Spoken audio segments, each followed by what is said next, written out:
Hello, I'm the Eternal Newbie. The extra L is for louded. Not loud, L-O-U-D.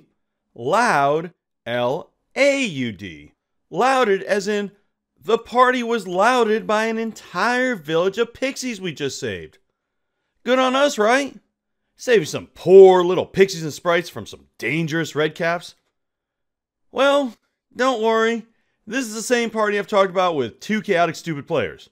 If you're guessing it didn't end well, you are correct.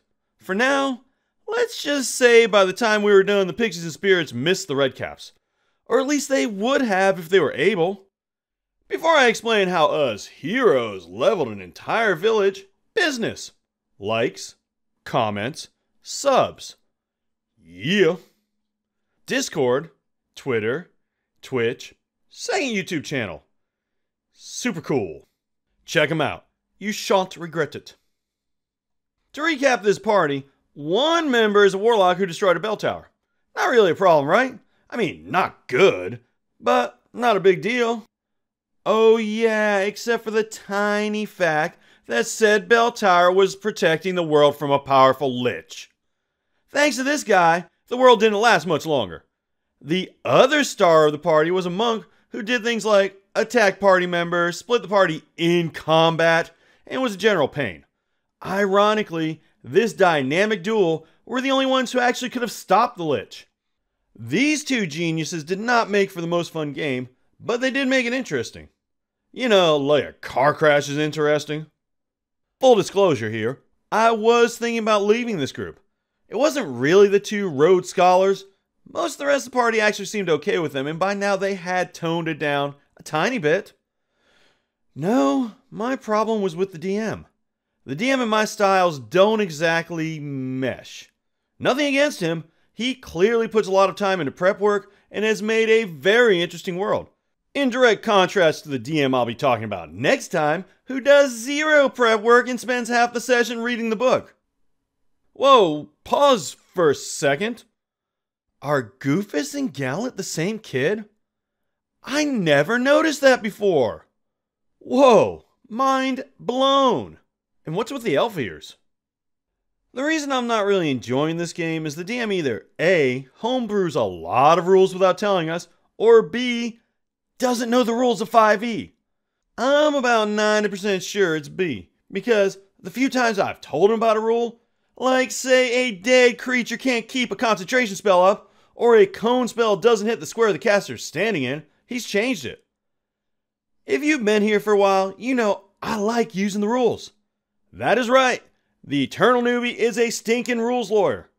I tell when the rules help me, but I also tell when the rules hurt me, so I'm the good kind. On a side note, after playing with this group, I am pretty sure I'm going to get kicked out of the Rules Martial Association. Because I am letting a lot of stuff fly. I was 2 days away from earning the hat too. You know, that is a pretty cool hat. If I ever show my mug on here, I'm totally going to order that hat. Not to brag or anything, but I have been told I have the perfect face for radio. Now don't get me wrong, I don't expect the DM or anyone else to know everything. I sure don't. Heck, I don't even know which colors match in real life. But you probably could have guessed that from my beautiful artwork. This DM though, he misses a dozen or more rules every session. I hold my inner rule lawyer back most of the time because I totally get that it's annoying when someone is constantly slowing things down. And to be honest, I don't like doing it. I don't want to be that guy. I bit my tongue when he did things like let creatures hide or grapple as a free action, or give multi-attacks as opportunity attacks. I don't blame the DM for this. If he wants to play loosey-goosey with the rules, that's cool. Lots of people do. Basically what it boiled down to is, this is not the game for me. That would change though. It all started when we were somehow whisked away to the Feywilds. We ran into some redcaps fighting some pixies. No, not red hats. You know, I really think you do this on purpose sometimes. D&D red caps. Yes! Those ugly little things. Both the pixies and the red caps told us they needed help, but insight showed the red caps were the baddies. At this time, even though we destroyed a world, we were still the good guys. We're not good at being the good guys, but technically all we did was be dumb, not evil. We were facing 5 of them at level 3. Yeah, it's a very deadly encounter, but we had like 20 sprites helping us. Originally they were Pixies, but the DM realized 20 Pixies would wipe the floor with the red caps, so they became sprites, sans the poison attack. Basically all they were good for was taking a hit, which is a good thing because the red caps would have destroyed us. Still almost did. To be honest, I am not sure how they didn't. They had 3 attacks that each did 2d4 plus 9. Wait a second, the DM totally buffed them. Look at the sheet. It should have been 2d4 plus 4. I thought plus 9 seemed crazy. Like ancient red dragons get a plus 10. Either way, we somehow won, and the Pixies invite us back to their village to celebrate. They shrink us down, and I think the DM may have exaggerated the shrinking. He said the whole village was like a foot across. I'm sure that won't come up later, though.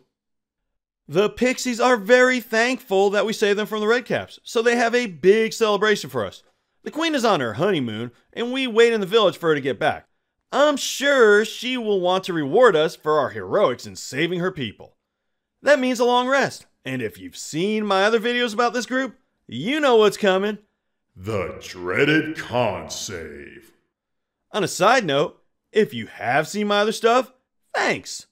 Your continued viewership is so much appreciated. We do a con save after every long rest. Something happened to us in the world that got destroyed. We don't know what it is, but if we fail the first time, we get sick and it's disadvantage on con and dex saves. Anyone who fails the second time gets disadvantage on damage rolls. Never heard of that one before. And as we fail, it gets worse and worse.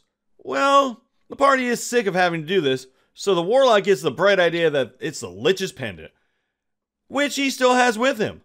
He tries to bash it and does no damage. The ranger then takes it and, while holding on to it, cast Thunder Wave on it. Remember how the village was like 1 foot across? Well, the DM thinks Thunder Wave is a 15-foot radius, and I'm sick of correcting him, so I'm not doing it. No one else is either. You might be thinking, when you're shrunk, your magical effect is shrunk too. But the DM ruled it wasn't, and personally, I think he got this one right. Fireball is a 20-foot radius when a tiny creature casts it, and it's a 20-foot radius when a huge creature casts it. Thunderwave levels the entire village. It hits all of us. I nat 1 my save, so I take double damage. Yay, fumble rules. But at least I'm still alive. That's more than the Pixies and the Sprites can say. They only have 1 HP. You know, the first time we destroyed a world, it could technically be said it wasn't our fault. We were just incompetent. This time, not so much. Half the party wants to kill the ranger now for being a homicidal maniac. The ranger is unconscious because not only did he get hit from the wave, but the amulet, you know, the whole reason he cast a spell. Yeah, that had an anti-magic thing going on. It is a Lich's phylactery after all, so it bounced the spell back on him.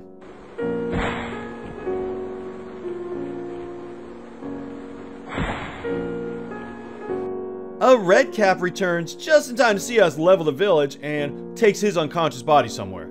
We're not going to stop him. The guy's like 500 feet tall compared to us.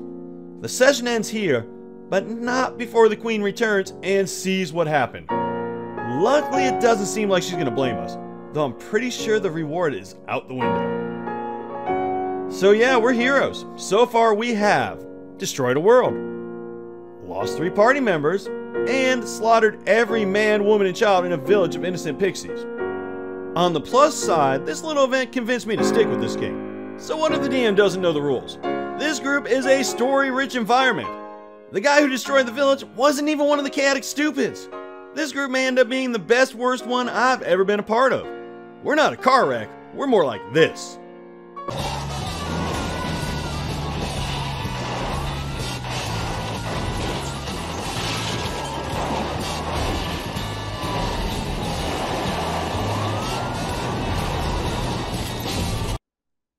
Who can turn away from that? So yeah, that's my group. I can't wait to see what happens next. What do you think?